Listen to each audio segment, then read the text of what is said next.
Hello, flower fam.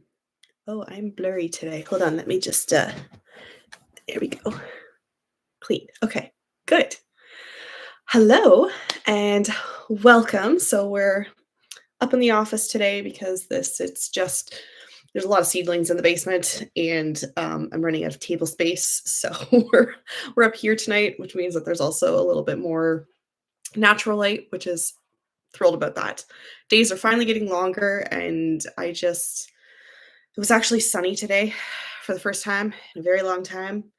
So it feels like we're just finally like, yeah, I'm ready. I'm ready for spring.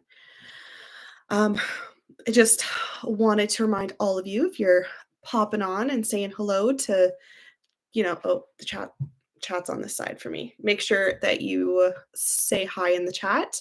Let me know where you guys are from. And if, of course, if you have any questions as we're chatting away here.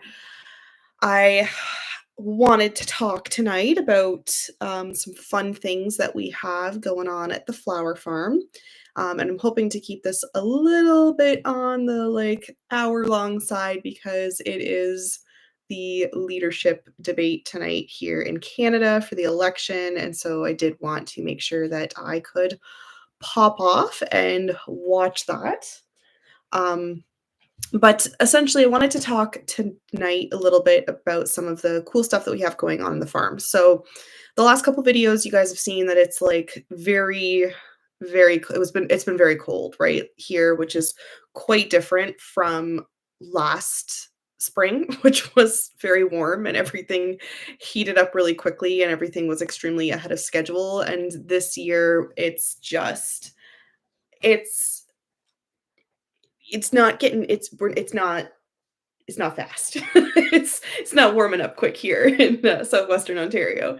So while the greenhouses are doing well, and we're finally seeing some of the butterfly ranunculus pop out of the ground, which have taken probably a good 3 weeks to like sprout. It's 'cause it's just we have had no sun. And so, like, even though spring here, like, it's Easter weekends, we're already in the middle of Easter, and realistically, Easter is very late for us this year. I planted and kind of, like, based all my spring crops off of assuming we'd have normally seasonal weather here in Southwestern Ontario, and the Great Lakes Basin decided that we were going to stay very cold. And so this week with the sunshine, it's been nice because at the very least, our tulips have been perked up. The video that I'm going to be doing, kind of like recapping the Easter weekend, you'll see that there's a lot more happening in the field this week, which is great. It's a very different looking field from what it was like 5 days ago. But the greenhouses really are very slow going this year.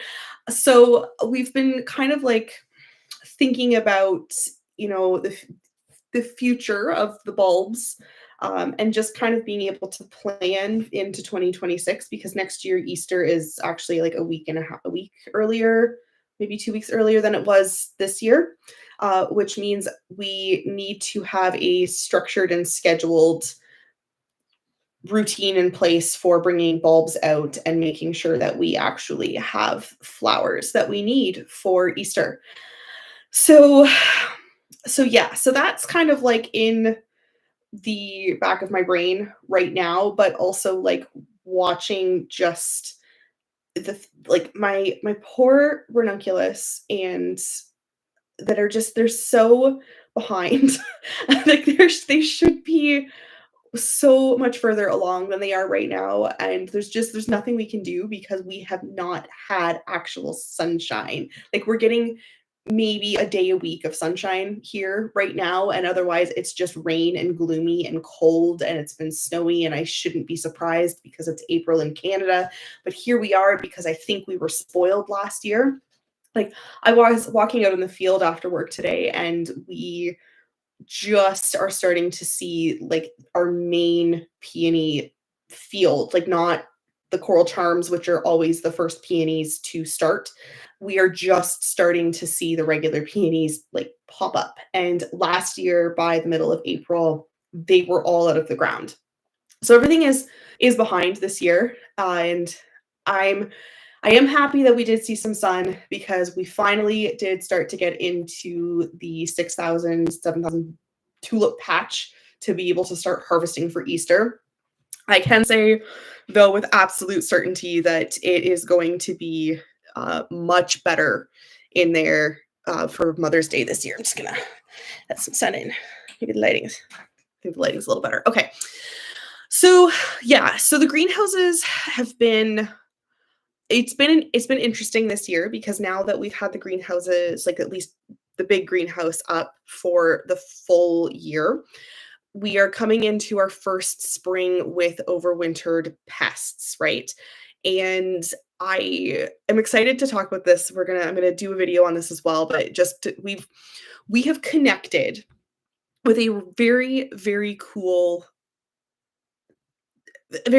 organization called Global Horticultural, based here in Canada, and they are specifically geared towards doing some very cool things around beneficials and fertilizers and soil testing and water testing and a whole bunch of really interesting things that we haven't really done at the flower farm in the past because we haven't really been at the point where we've like needed to, I guess. And now I'm quite excited because we have a great plan in place for things like aphid management and even like pests that will eventually show up on like greenhouse grown eucalyptus. So our representative comes out usually once every about 2 weeks. We are on her route. She visits a couple other local flower farmers and like commercial flower farmers in our area as well. So it's very cool that we're like now on that list, which is super, super cool. So we now have added the ladybugs in. So they were kind of the first line of defense. We have also added in a type of mite in combination with lacewing to assist with the control of the aphid population because we are coming into April here in Canada. Is just there's so many aphids everywhere, and especially if you're growing in a greenhouse, it's something you desperately need to keep under control. And so having some of these beneficials come in instead of having to spray is a far better option for our farm than like the alternatives because we want to do things much more sustainably here at the Green Bee. So we are starting really the work this year in greenhouse number 1, which is the big greenhouse, which has the eucalyptus, the anemones, the ranunculus in it, the snapdragons, all of the overwintered stuff that is blooming right now, that the aphids are attacking right now. So those are where we are really like focusing our efforts in on beneficial insects. And then starting into the fall, our representative is going to start making some recommendations on what we can do for greenhouse number 2 so that hopefully we can actually get a lot of this under control sooner rather than later. And I'm very pumped about that. So that is something very cool that is happening on the farm right now that is definitely a little bit newer for us this year.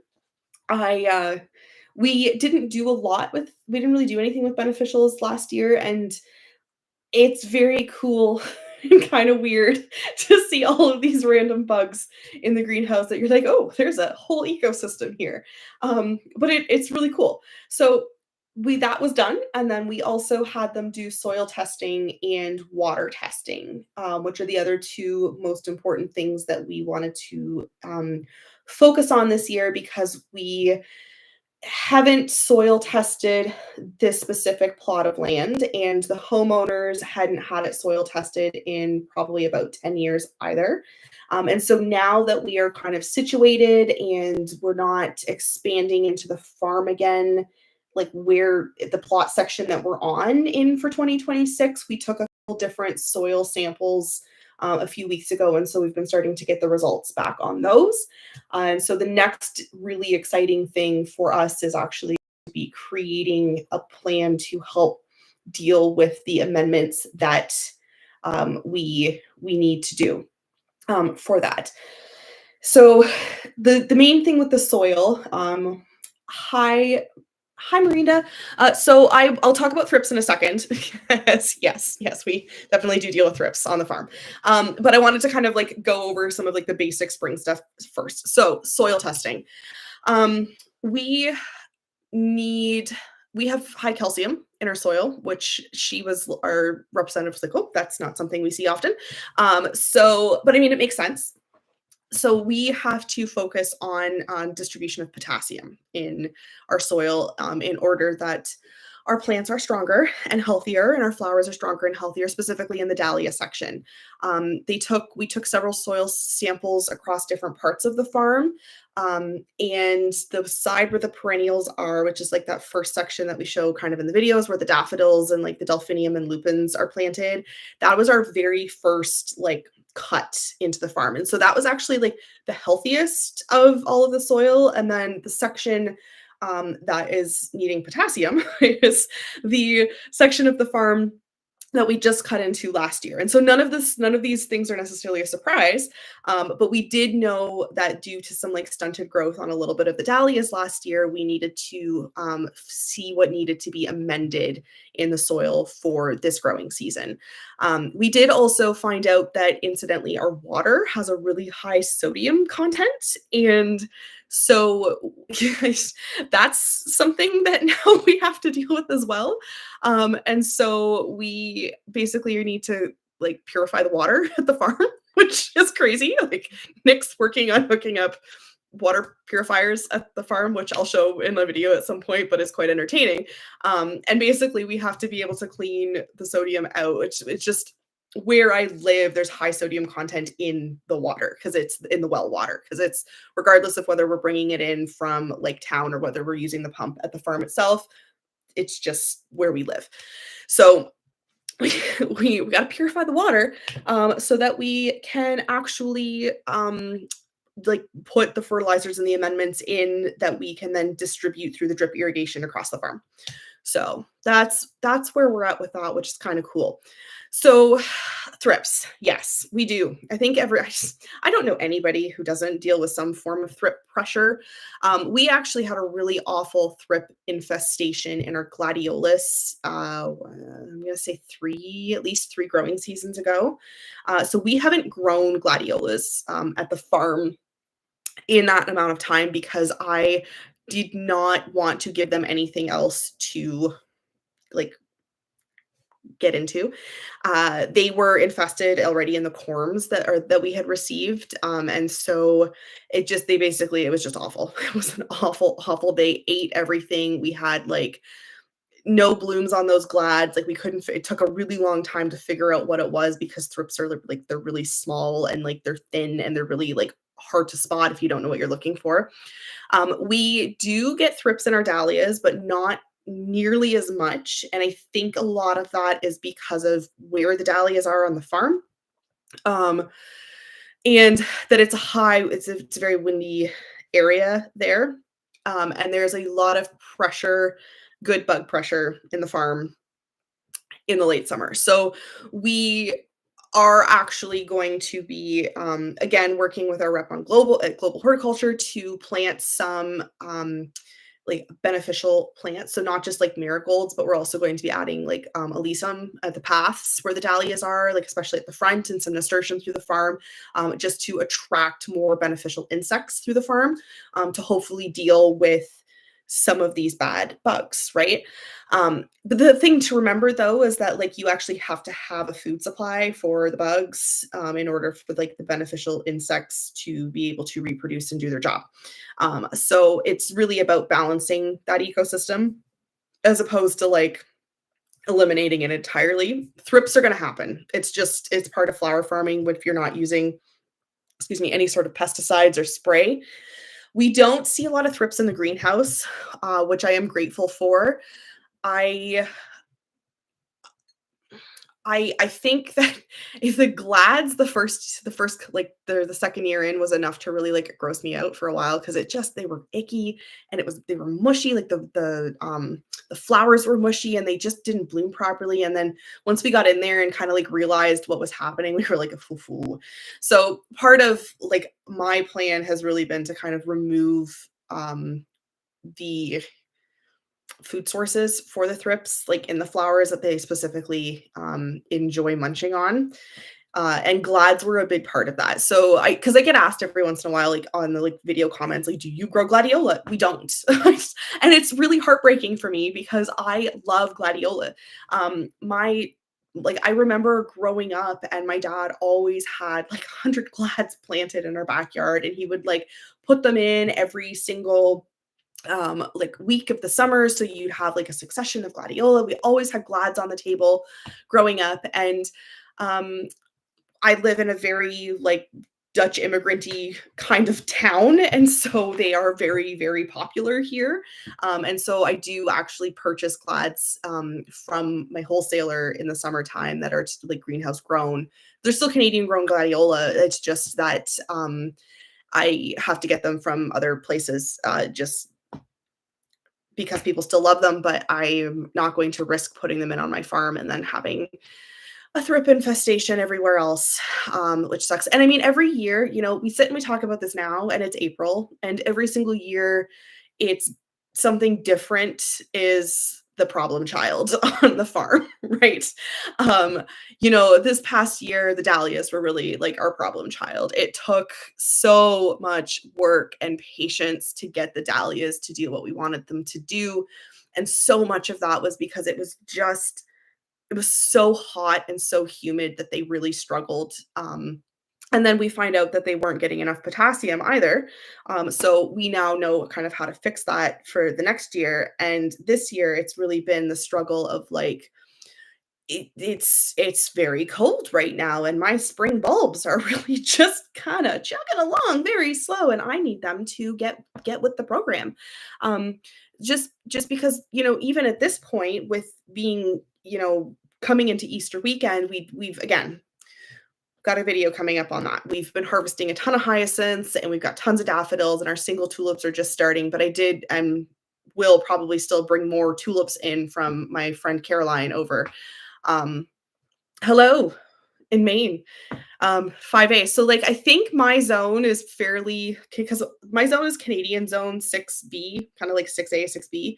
And I think the way that works out is that we are actually more like a zone 5-ish in the States, just because your zoning, your your USDA zones are different than the Canadian zones. But anyways, so yeah, so that's kind of the plan. And I feel like with the spring this year, we've just really been chugging it. Like there's even like minimal amounts of hellebore that I've been seeing coming on to the flower market, like through our wholesalers, because like it's so slow for local growers this year. And it just like we normally last year I had my snapdragons in the ground already, and we have not put them in yet. And greenhouse 2 hasn't finished being planted yet, and it should have already been all planted out, but we were still having like cold weather where I couldn't get those seedlings into the ground. So eventually we just got to the point this past week where things had to be evicted because the zinnias needed to be started. And when you have 1,000 zinnias that you need to pre-sprout, something's gotta give. So the snapdragons got the boot. The campanula got the boot. It's in the ground. Buplorum's in the ground now. All the nigella, all the orlea is all in the ground. The ranunculus are slowly coming up in the greenhouse too, and I may even try to push another succession in the field and just cover it with shade cloth and hope for the best. Because it's all so slow. But even then, if I was to put it in now, we wouldn't be seeing blooms probably until almost the end of June. And then that's really like kind of the end of ranunculus season. Anyways, there's so much math involved in the calendar for flower farming. But almost at this point of the year, I'm just like, I'm done with it. Like I want to be done having to succession the spring stuff. Like it should all be in the ground by now. We okay, what else is going on the farm? So lupins look great. They're putting out some fresh growth. Delphinium will be going into the ground this week, and I am finally on the last 500 seedlings that need to be started in the grow room, and all of them are the second successions of cosmos and zinnias.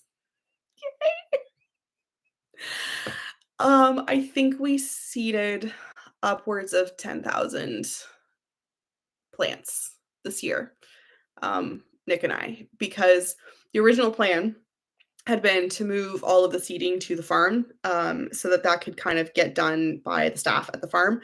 But then it was so cold in February that we just couldn't risk putting it all out there, and so we just kept doing it here. So I have spent a lot of evenings in the last couple months in the basement, listening to Broadway musicals in my headphones, and we're almost done.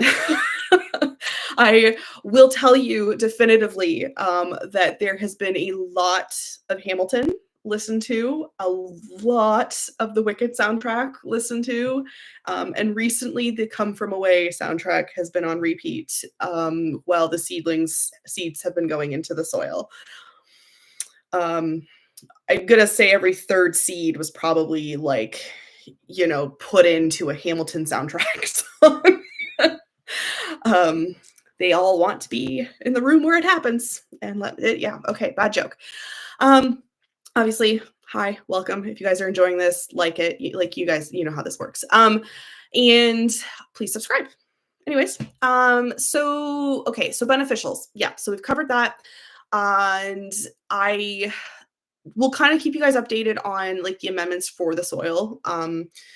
Because I think some of that needs to be worked on as well in conjunction with, the mulching and cover cropping and all of these things that we would like to eventually do on the farm. And it's going to take a little bit of time. We are growing, like I said, we're growing on a plot that has been cash crop farmed or some form of like vegetative farming for like a solid couple decades. And this year, the extension on the farm is actually going to be corn, so that the whole second half, where last year it was soybeans there, this year it's the corn rotation. Um, so that's going to present a bit of an interesting change as well, where last year's soybeans are nice and short, while the dahlia is growing. Corn is very fast growing, so I'm fully expecting that we're going to see more instances of like powdery mildew and blight on the farm, just because of the possibility that air movement is going to be a little bit restricted. But again, we share the field, so until we're at the point where we're growing enough flowers, as is the dream, to occupy that entire corner. This is like 15-year plan here, people. We really have to be conscientious of the fact that we share that field with another farmer. And so while there's not a lot that I can do, we may look at like some copper sprays or aluminum sprays just to like protect some of the zinnias and things like that this year. And we'll get there. We could have a dry summer and not need any of it. There's really no way to know for sure until we kind of figure out what my little tropical subclimate here wants to do. Because we are very wet here. I think that it's really easy, because I kind of laughed at one of the comments on the last video. So thank you to whomever that was, because it was great. Talking about helping to prevent the moisture on the amaranth, because I was talking in my video about the flowers that you should be growing that are like the hanging amaranth just doesn't do well for us, because essentially what happens is that we are so humid here that the dew isn't able to fully dry off of some of these plants that prefer drier climates. And then when the sun comes out and it turns into a sauna here, they get burnt to a crisp.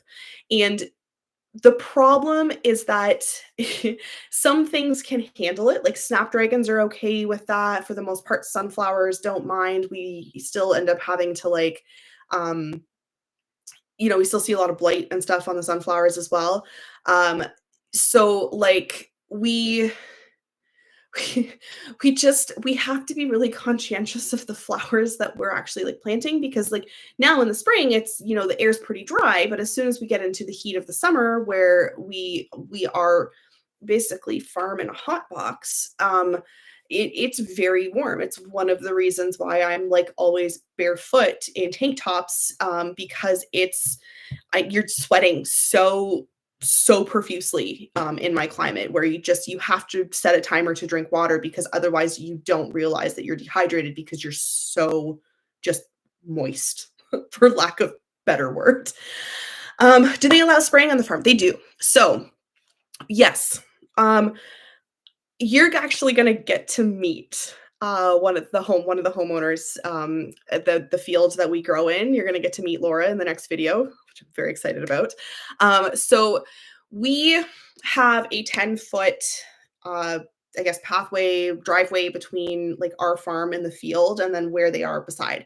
And the way the spraying cycle works, so in Canada, there are a lot of sprays that you're not allowed to put here that you can still use in the States. And so I think that, like, first of all, there's that's like, we're not allowed to use all of the really, really harsh sprays here. Um, and there's very specifically targeted sprays. Now, the challenge with the dahlias is that dahlias themselves actually are in the same plant genus category, as some of the weeds that exist in the field.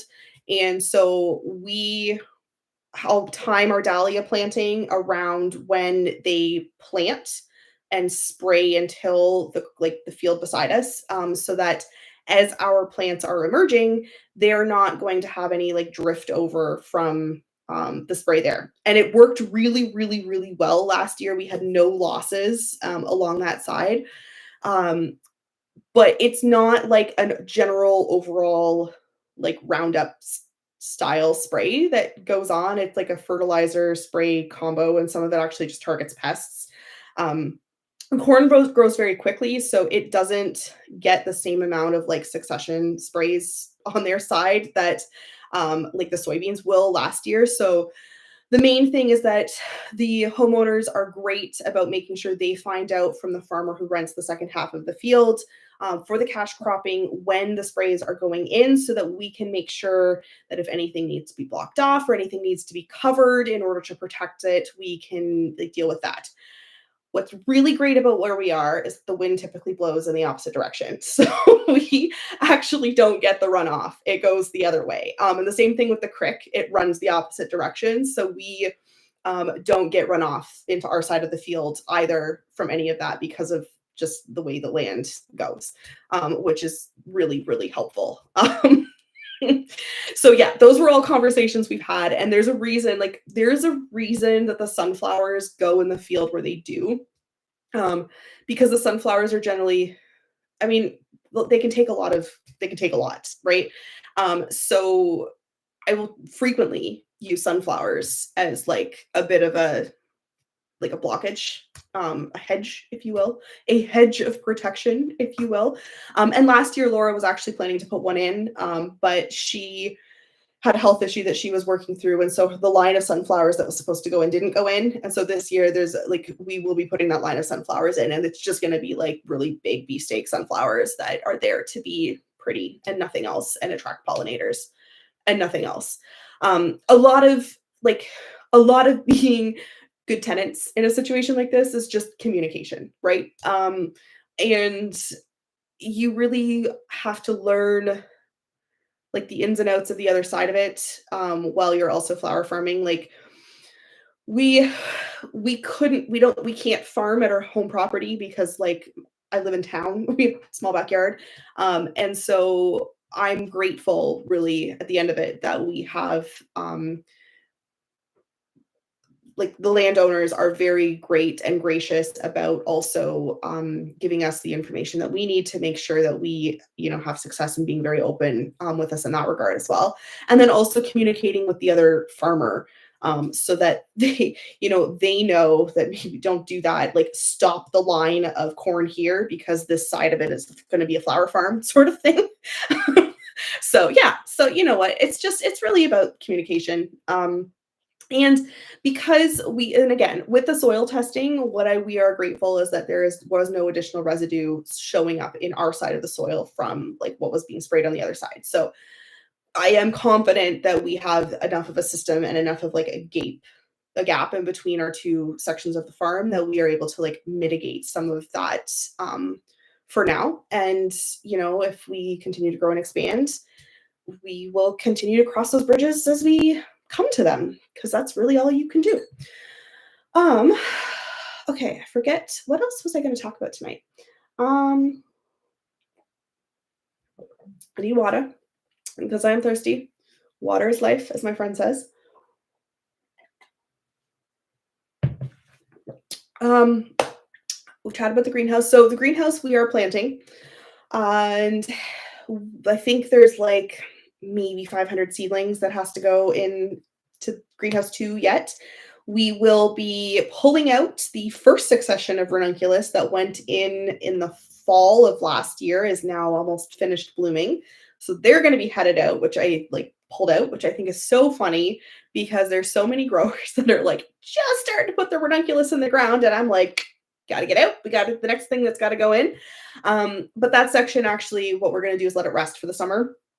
We want to put some sort of like clover crop on top of it and just let it be. And then in the fall, we will replant it again, either with more anemones and move all of the ranunculus into the second hoop house, or we will plant ranunculus in there as well. Right now in that greenhouse, we have the eucalyptuses are in the 2 center row, and once the ranunculus are finished in that greenhouse for the summer, for the spring, the back half of that greenhouse is going to all get the new eucalyptus seedlings in it as well. So right now it's productive, right? So we've got a couple hundred ranunculus and some snapdragons and stuff in there. And these are snapdragons that we did manage to overwinter. But I have enough snaps left in seeds that I may do a fall succession in greenhouse 2 for 2026's farm, and just focus on moving eucalyptus throughout the whole like section of that greenhouse going forward, because you literally can never have enough eucalyptus. We're definitely coming up on the season here where people are very, very excited about like local flowers again. Tulips are kind of like the wet your whistle crop, where it just gets people so pumped about local flower season. And it's been really interesting for like Easter this year, as we've been finding that more people, now that we've had the shop open for, this is our third Easter, but our second full year. We just celebrated 2 years, and I did nothing to celebrate it. Didn't even have cake. We got sushi. And it's been really nice because this year I feel like it's the first year where people are coming into the shop actively looking for our grown flowers. Whereas, like, even though we were growing and selling at markets before, it really took the community, I think, a little bit of time to actually understand what we were doing and how we're different from like a regular franchised flower shop, because we do offer like both import and like local blooms. It can be convoluted in the off season, but as soon as local flower season starts, all of a sudden people are coming in over the course of the last 2 weeks, like, oh, the ranunculus, oh, I want the anemones, like, oh, are your tulips ready yet? We pulled, they're selling like crazy in bouquets in the store, which is insane. Like, to the point where I have moved hardly any of these plants to my wholesaler this spring, because they're flying out of my shop like as fast as we're picking them, and that's really, really great and very different for us this year. So yeah, it's good. Like, I'm grateful because I finally feel like we're moving in a direction where people are, starting to understand what local flowers are and are like embracing it more here.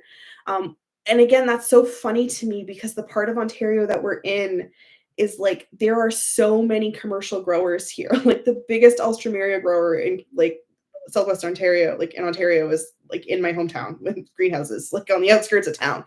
And I just I think it's finally starting to register with the consumers here in a way that, like, it's did during COVID, but it's different now for reasons. Um, that we're really seeing a huge uptick in, customers and wanting to support local flowers specifically, and really paying attention to the flowers in the shop that are marked as made in Canada, versus the ones that are marked as, like, not, right? We tag all of our flower bouquets and our flower arrangements that have Canadian made blooms, but also like blooms that are grown by us. And it took a couple weeks for people to kind of start paying attention to those tags. But now, customers really, really are noticing them. And you're seeing customers come in, and if they have the choice between choosing like the flowers that are like the locally grown flowers, which 2 years ago people just absolutely hated the price of, are now dropping what I'm asking for in for my tulips, like, without a second thought. Um, and so that's a really, like, interesting difference, in the market that I'm seeing this spring, and I hope that trend continues, especially because, we're coming into Mother's Day, and I'm gonna have, like, 6,000 tulips that we're gonna have to move between our shop and then also, like, one of my other florist friends that will, buy a lot of them. But it's like it's interesting. The markets are changing and the like consumer expectations are changing. This year, for our business in particular, I think and not just our business in general, it is a slower wedding season. And we've been talking to photographers, we've been talking to other vendors, DJs, things like that, where it's just like we have weddings booked, but I don't have like last year in September where we had like, 12 weddings in, I think it was 5 weeks, which was crazy. I don't have that this year. I have one wedding booked so far this September, which is the first time that that's happened in like the 5 years we've been in flowers. And then it like as I was talking to one of my photographer friends that does a lot of like we do end up doing a lot of couples together, that we're now coming up on like the 5 years since the pandemic. And normally, when you look at like, couples like date and get engaged, and there's like, 2 to 3 years, 2 to 3 years, and then they get married. We're kind of on that point now where there's just less weddings overall. And so, however, 2026 is booking up really quickly. So, all of a sudden people started meeting each other again in 2021, and next year's season looks normal. The like repercussions of the pandemic on the industry have been like really, really interesting. And we're still like feeling the effects of that, 5 years out, where I thought that we'd start to see a little bit more balance in the demands and the what's available in the industry. You're still seeing some crops that may not be available, or losses in places that are still stemming back to people not being able to go to their jobs way back in 2020 for a couple months.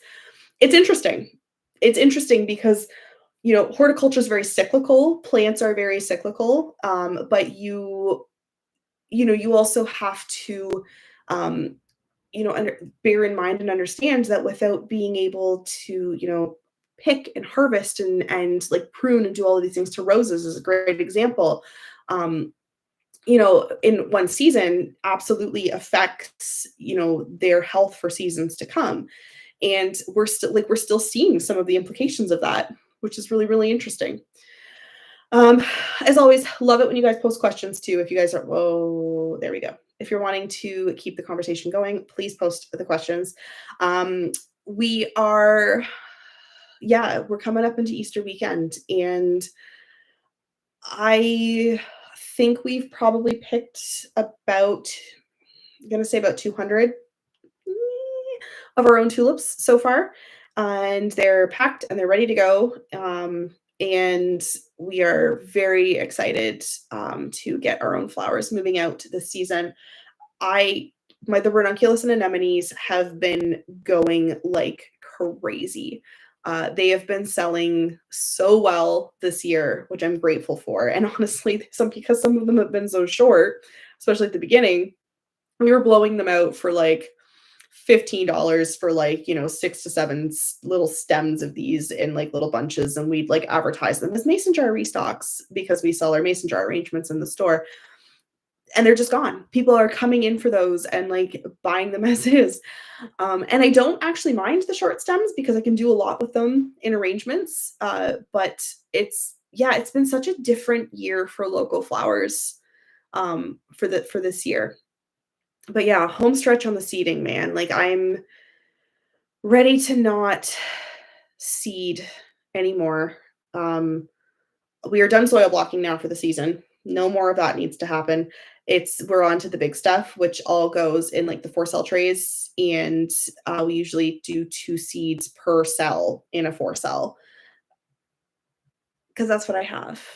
And I'm a big fan of using what you have access to. I mean, I've been using these like little plastic trays and these little plastic cells that I have for probably this is easily our 5th year using them.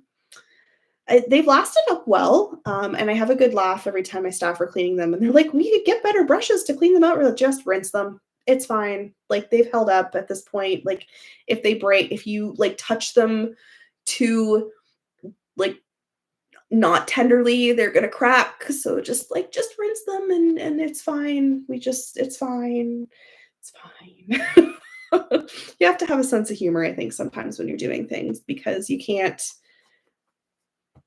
going to drive yourself crazy if you can't laugh at the job that you do, even in flowers, even though they're so pretty.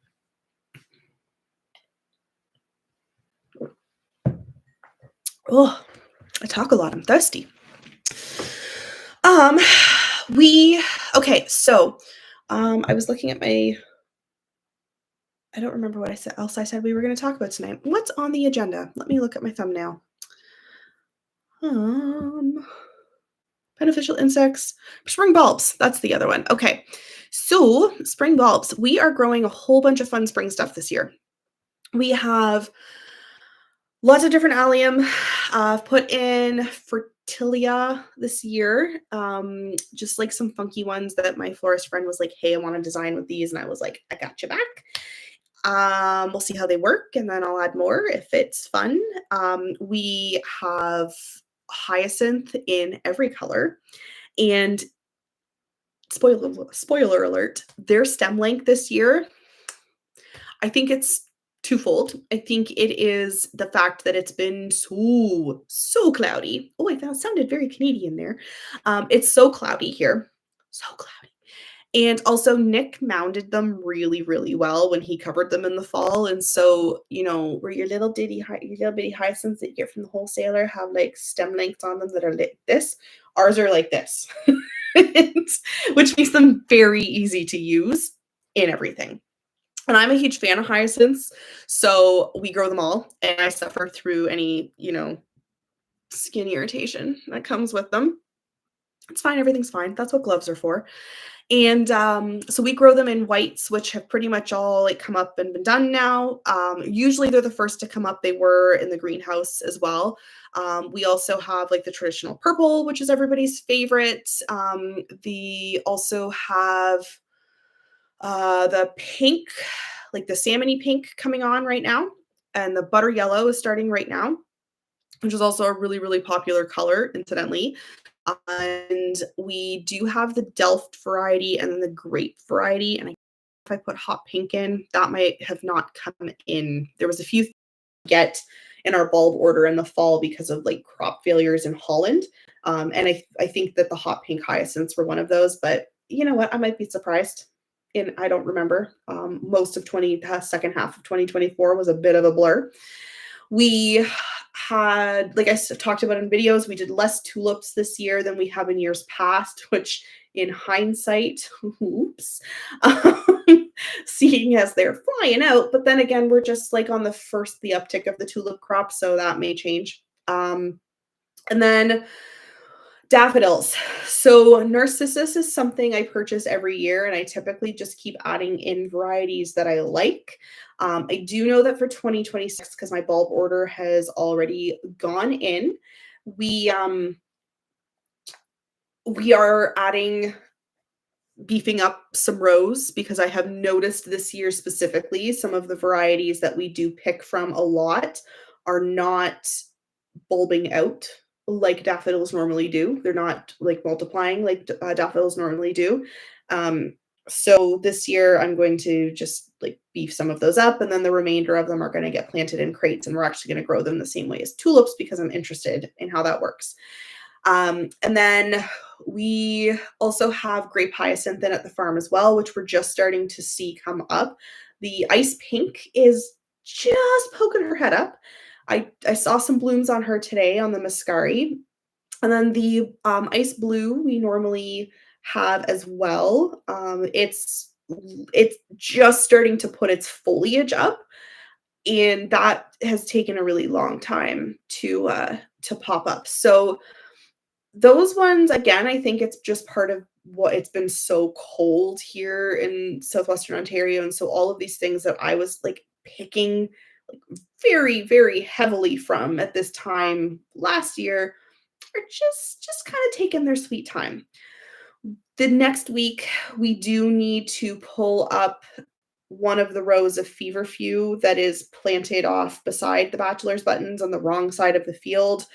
Those need to be picked up and moved over with the rest of the feverfew because the patch of larkspur has finally not reseeded because it did not do well last year because it was so hot. So those we're going to be moving all the feverfew so that it's all in the same part of the farm, which is going to make my brain happy and also the map happy because right now there's a few things that are just kind of like scattered all around, and we're really trying to have a better plan for the farm this year just to make everybody's lives a little bit easier going forward. There was a lot of chaos that happened in planting last year, and a large part of that is because back in April in 2024, Joseph was in the hospital for 2 weeks, over Easter. In Actually, it wasn't over Easter. Anyways, it was 2 weeks in the middle of April. And basically, though that impacted my ability to like keep track of what was going on and where staff were putting things on the farm, and feverfew was just it was mid-April, it just the new stuff had to go in. So this year we are really working on like transplanting and moving some things around so that the whole of the farm makes a lot more sense for everybody. We have, our two full-time staff, and then I also just hired another a young man to help out with the farm at least until October. Um, and yeah, it's helpful so that in our plans as well we can start figuring out where everything needs to be. We Nick and I don't technically we don't farm just the two of us. We do have help. I think it's pretty difficult to do 2.5 acres of cut flower farm and a shop without having staff. So um we definitely encourage you if you're planning on doing something, hire the people. It's gonna help a lot. You can't do it all on your own, and that's okay. You have to have a good relationship with farming in general, because farming is a very stressful, it's a very long, it's a very weather dependent, a very climate dependent job. And, especially every year when the tulips start blooming, they got to bloom and they got to be picked and you got to get them at the specific time. And so you need to make sure that you don't resent what you're doing because of the amount of attention that it's going to take you to do it. So it's really, really important that your relationship with farming is good. And part of that is knowing when to find the help that you need to take some of the work off your plate because you can't do everything. You just can't. And that's okay. We don't have to be super. We're all super anyways though because we farm flowers. Yes, okay. So bulb wise, I think the only thing that the bulbs that I haven't talked about was the allium, which I do also so we put fresh allium in this year. Um, I think I only put about 200 bulbs in. Allium is not a huge, huge seller, but I did use it in like a lot of my Easter arrangements this year because I like it. So it's more of it's there because Brit wants it, rather than the clients want it, and that's okay. Allium smells like onion when you pick it. There's no way around that. And then your whole cooler smells like onion. And as Nick will attest, I love onion and garlic. Um, so they're pretty. So that's a me thing, not necessarily a farm thing. I'm also a huge advocate for growing some stuff that you enjoy growing for the sake of growing it at your farm because you spend so much time there in your fields that you have to like what you're growing. You do have to find some little moments of joy in your field that are just for you. And alliums are little weirdos. I am here for little weirdo flowers. I think they add a lot of interest to nature. Anyways, are my any of my Canadian friends on here tonight, or are you guys we all watching the debate? Because we watch it, the Americans debates. My assumption is that the Americans don't care enough to watch the Canadian political debates. They're not as fun. The French language one was last night, and I did not watch it. In fact, I spent a good amount of time ranting about difficult customers last night. So I just couldn't. I don't know what it is right now, but people have been weird. I should do a whole video on like dealing with customer service in like the floral industry, but I figure you guys will enjoy this story because this is just wild. So on Sunday night, this past Sunday, and does pertain to flowers, so we'll start this off. On Sunday night, I get an email from a woman who was absolutely irate. Always my Wordle starting word. She was irate. She was livid that we had overcharged her for an arrangement. Turns out, and then the arrangement was small. Okay. So apparently the arrangement had carnations and stargazer lilies. You know where I'm going with this. And like mums, I think, in it. So I'm reading her email and she's mad because she thinks she was overcharged. She had money charged to her credit card is a lot more than what she thought she had paid for her order. Turns out, as I'm talking to this woman, she had ordered flowers from like an order collection service, so like a telefloral style service. And for those of you who don't know what that is, there are a lot of like floral collection services that can kind of be a little bit predatory and they pretend a little bit like they're the florist. Normally, they're a part of a network of florists who like all subscribe to their services, and so like orders get billed out to different places. Yeah, okay, Jessica, I feel that. I feel that in my soul, okay? I've had so many of them this week. So this woman is like, she is mad. So she's sending me this whole email about this like arrangement that she had that was like went to a funeral, yada, yada, yada. How could you possibly use a flower service like this? And essentially the anger was that she had spent a certain amount of money for the flower order and then like $30 extra was charged to her credit card. Right? But she's a floral collection service that is based off into the States. They're based into the States. And so by the time they advertise the flowers, pretending they're from our area, and then she's like thinking she's spending like $80 in tax on flowers, and she gets charged for like $117 on her credit card because they throw the exchange rate on there and it's a whole thing. So I email her back and I'm like, first of all, I don't have any records of doing any like funeral floral for this specific funeral. And like my sister-in-law works for the funeral home, so I could have figured out for her which florist actually did that, but I wasn't going to. I'm a little petty. Not that nice, not my problem. So like I had to educate this woman at 9:00 on a Saturday or on a Sunday night about like what a floral collection service is. But the kicker for me was that she just picked a random florist and sent them an angry email. We didn't do this order. We have no idea who did this order. We don't subscribe to these services because as like a flower shop and a flower farm, I don't make flowers that look like the website stock photos of like a telefloral or forest of flowers, if you will. Like we just this is not what we do. It's not my brand, right? And I kindly responded to this woman and was like, so here's my website. This is the only way we take orders. Do you have documentation from the company that said that they sent it to us? Because at this point I'm thinking like, oh, this is like, is this fraud? Essentially, right? Like, how are they like sending people off to no, this woman literally just picked a random florist, typed in our town's name, picked a random florist, found the contact information, and just emailed this absolutely horrible email.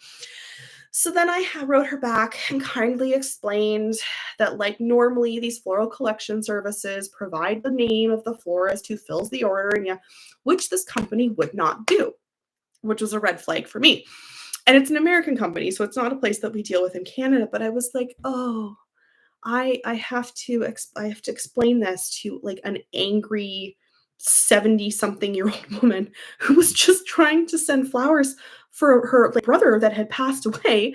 And I'm like, and she thinks I we didn't do the order. And I knew we didn't do the order because I don't carry stargazer lilies. This is my first tip off, right? And I just like, we had another one this week that called in and she was angry because she's ordered flowers in Europe before. So she knows what the price of flowers should be. And I'm like, flowers have been affected by, I didn't say this to her and I should have, but tariffs.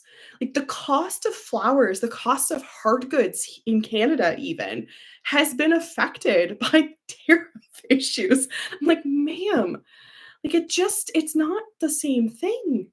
And I don't know what it is. It's just that the sun has come out and now we're just like it's I know that there's a lot of stress and people are stressed for a lot of different reasons lately. And I can offer some grace because the last thing I need is like a bad Google review on customer service. We don't do mean customer service, but I also had another lady call our shop this week. And I should preface this by saying we don't use the yellow pages here anymore. She called the store to ask if we were open, okay, on a specific day, but she had to go to Google to get the phone number, and immediately underneath is our open hours. That's been my week. Yeah, yeah. What do you do, right? It's just to say that like flower. What we do because half of it is like the flower farm aspect, and then half of it is like also like the customer service aspect. I like people. I genuinely really enjoy people, but I need the flower. I need to spend time on like I have to flower farm for my own sanity. I think it's. Uh, anyways, that's my fun story for the week. So I send like a 500-word email back to this woman explaining her how wire services work. And I feel bad because like I guess the company wouldn't release the name of whichever florist did the order, so she has no idea who to contact and she's going to have to take it up with the company herself. But I'm like, you just sent an email to a random florist and thought like, what? What? Anyways, that's my story. That's my fun story. Um, it's been a long week. I'm really tired. I put together 1, 2, 3, 4, 5, 6, at least 6 buckets of like mixed tulip, hyacinth, daffodil, anemone, ranunculus bunches for Easter. Our farm grown designer bunches. And you just like put them in a line and just do them really quickly so that they get done. It's a lot. It's a lot of work. Also, oh, hello. People are just joining us in now. Okay, I guess I'll skip the leadership debate. Yeah, so any other questions about any of the things we're talking about or just the farm in general or questions that you guys have had on like recent videos, I'm happy to answer them. I was trying to get Nick to come out and say hello tonight, but he didn't want to do that. He wanted to watch the men debate on TV. I realized I picked probably a really bad time to do this, but it was Easter weekend and we were due for another live, and the weekend after, it's not good for us. So I wanted to get this done because so much is going to happen at the farm too over the next like couple weeks because we're moving into spring. We finally have spring weather. We're going to be planting and picking and processing and getting the cooler cleaned out, and there's so much going on, that I wanted to be able to kind of like take the zen moment as we head into celebrating Easter this season, and just spend some time with you guys. I do really appreciate, all of your guys' support and the subscribing and everything. It's so fun, um, to have everybody show up on the videos. It's like I love seeing your comments. I love answering questions and comments on the videos. It actually makes my day every time my phone pings and I'm like, somebody comment on the video because it's still like, I don't know, it's so weird, right? Like we're just normal people, but like gardens and flowers are pretty, and there's such a fun community in that. And my hellebore on my table is still going. It's like 3 weeks now and it's still going strong. So I'm really happy about that.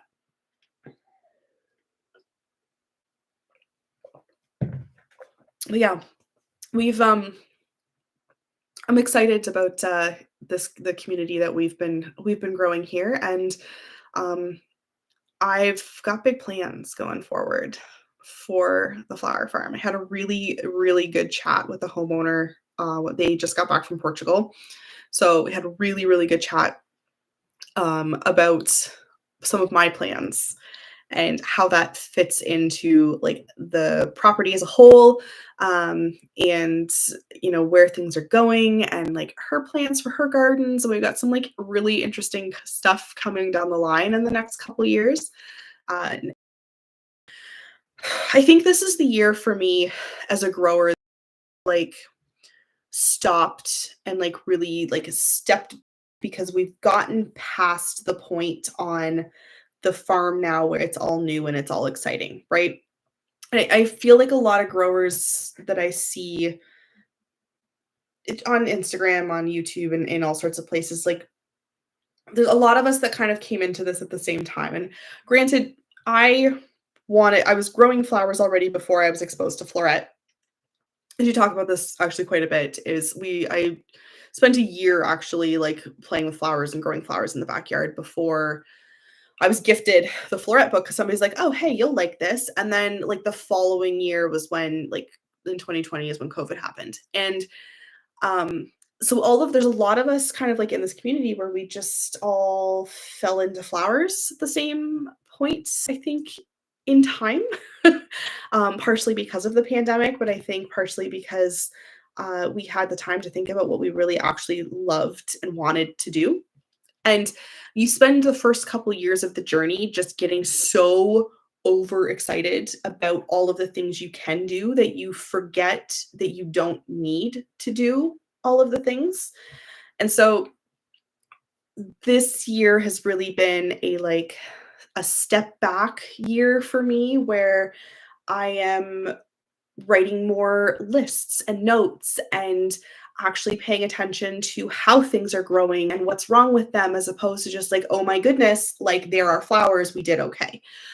And it's a really kind of like different place for like us to be at the farm now, where I have a little bit of the freedom, to spend, you know, being able to take these notes and having like those internal discussions with myself on like, do we grow this crop again next year, do we not grow this crop, like what is its value as a financial income position versus am I just growing this because I like this, does everybody else like this, how does it perform as a cut flower, all of these things, like what is its use, which was part of the reason why I actually sat down and did the video on what we want to do, like the wedding flowers to grow, is because I was thinking about some of the crops that we were putting in and realizing like, oh, like this isn't something I'm growing on the farm as a flower farmer because I'm putting it in market bouquets. It just my business model isn't dependent upon the sale of the $20 market bouquet anymore. And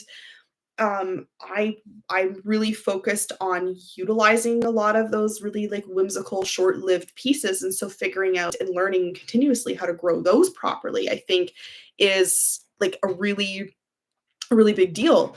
Um, it's messy no matter where we look. So here we are. Uh, and it's, same thing with the dahlias, right? I'm past the point in growing dahlias where I'm unicorn hunting. I'm more interested in growing dahlias that produce well, sell well, store well, and that I can design with well.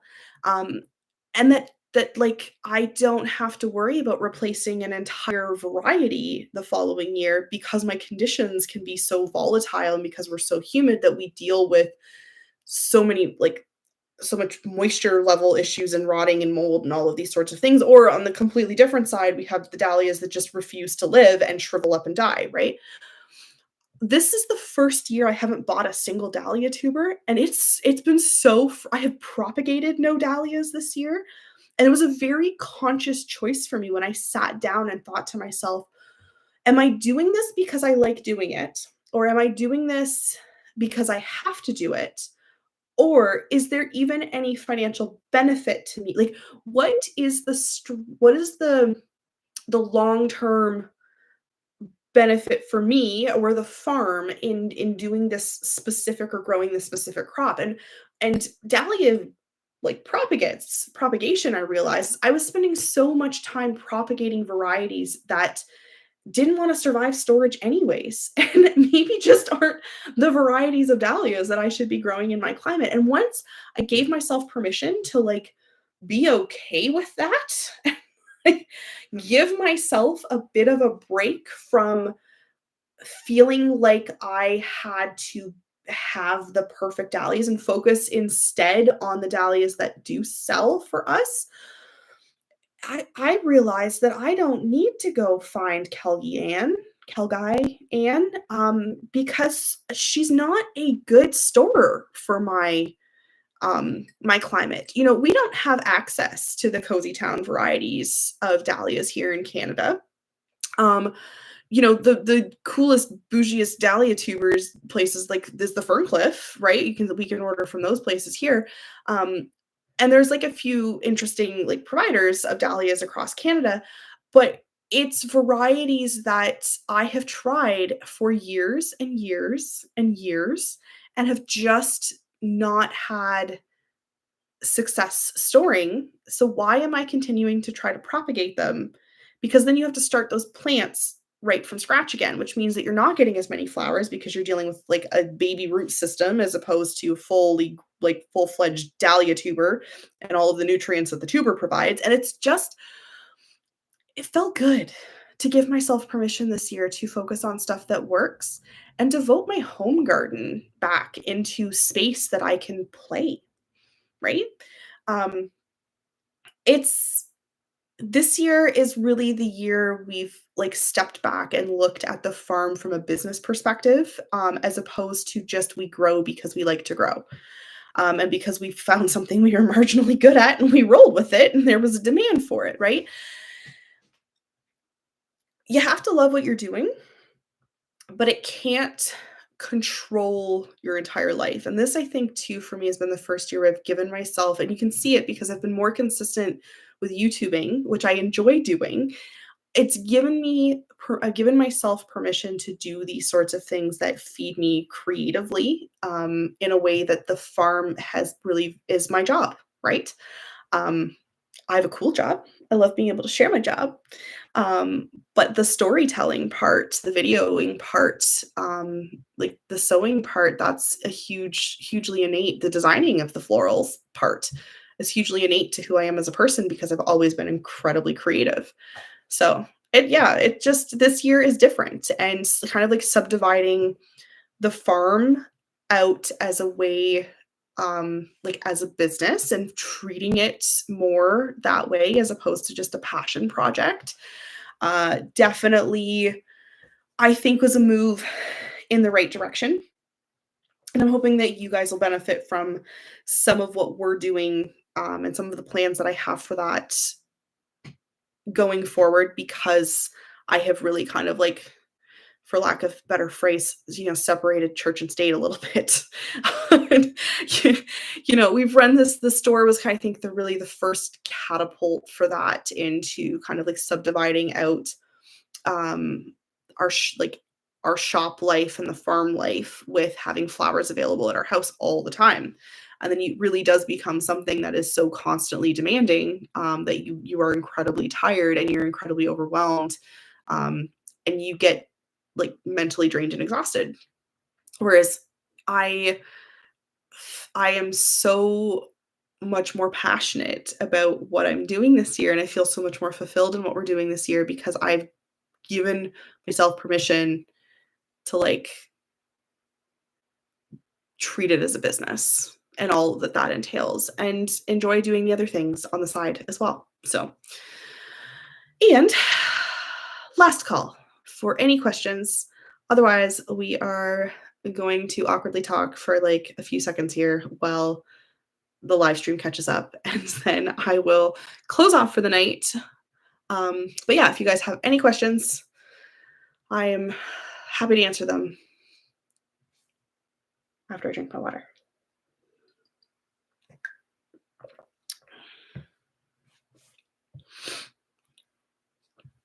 Um, have any of you guys, I don't know, are you farmers or gardeners that are watching? And like, have you done any work with, beneficials or, um, you know, not necessarily no-till, but like, more non-pesticide things, ways of controlling disease and bugs in the gardens? Um, and also like what does that look like in your area? It's I sit here, this is the only place I've ever grown in, so I don't necessarily like I don't know what things affect everybody else's climates. I just I just know humidity and a lot of it. People always think it's so funny how like humid Ontario is. Like when I try to explain to people who don't live like even if you zip up north, 6 hours, it's not the same way it is down here. And it's not even like it's concrete jungle or anything because Toronto's far enough away. There's a lot of like farms around where I am, but the heat is not dry. It's like it hurts your heart and your lungs. Um, yeah, it just is. It's always like I can't explain it other than like after you get out of the shower and you're like the whole bathroom is steamed up, like that is what it is like for us in the summertime picking flowers on the flower farm, um, and planting. And it's one of the main reasons why we really really do try and keep our staff out of the field, like after 2 o'clock in the afternoon, because it's just between like the actual heat of the sun and then this like dome that the lakes kind of create around us. It just keeps everything packed in. It's actually like crazy. I've had days before on the flower farm where it's been so muggy, like so humid that the dew from like the morning hasn't dried up off any of the flowers. And that is like the most bizarre thing I've ever experienced is like going because it wasn't like this when I was a kid, right? Like we did not have the same amount of humidity. And maybe I'm more in tune to it as an adult now because of what we do, but I don't remember going into like going into zinnias as a kid, for instance, and like it's still being damp on the plant at like 3 o'clock in the afternoon on a hot day. But it's just there's so much moisture in the air here, which is why blight is so bad where we are as well. Um, and I think like I don't know if talked about this on the channel or if we talked about this in the last live, but one of the projects for this year is actually going to be expanding out the zinnias, like the holes and the spaces between the holes, so that hopefully we can get a little bit more airflow through them as those plants like get big and bushy to deal with some of this. Because like part of the reason that you see a lot of like the dark spot on the zinnias, which I showed on my floret zinnias last summer, is literally just because of the humidity. Those are spots that are there because the water droplets don't dry up. So part of what we need to do actively this year on the farm is like mitigate some of that simply by like giving the breeze more room to go through. Anyways, I hope all of you enjoyed this. I'm excited for the growing season. I can't wait to share so much more this year. I think I've been doing really good on video posting so far in 2025. And I actually have a schedule written for myself this year so that, I'm hoping to get like 2 videos a week out. Oh, thank you for the likes, guys. Hoping to be able to get like 2 videos a week out throughout the summer as well. Very intentionally have been setting like time aside to be able to like edit, so that we can kind of go on this journey together this year. I have so much I want to do. I want to do videos that involve more design in the field. I want to do, more ASMR harvesting videos, which are some of like the favorite on the channel. I can't wait to take you guys along with like the vegetable garden this year. It's one of the reasons that there's going to be like a huge crop of nasturtium going in. We have like new crops on the flower farm that I'm really excited about. I've planted, we've seeded easily double the amount of, oh, hello, Australia. It's very early in the morning for you. Um, we have like easily 2,000, maybe 2,500 Lysianthus going in this, or seeded. They didn't all come up, but we've got a lot of Lysianthus going in this year.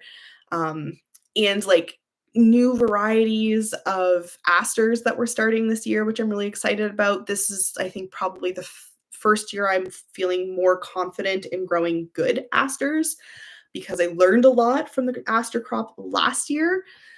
And I'm going to, against my own advice, try growing the coral tails amaranth again because I'm determined to figure out a way to get it to grow nicely here.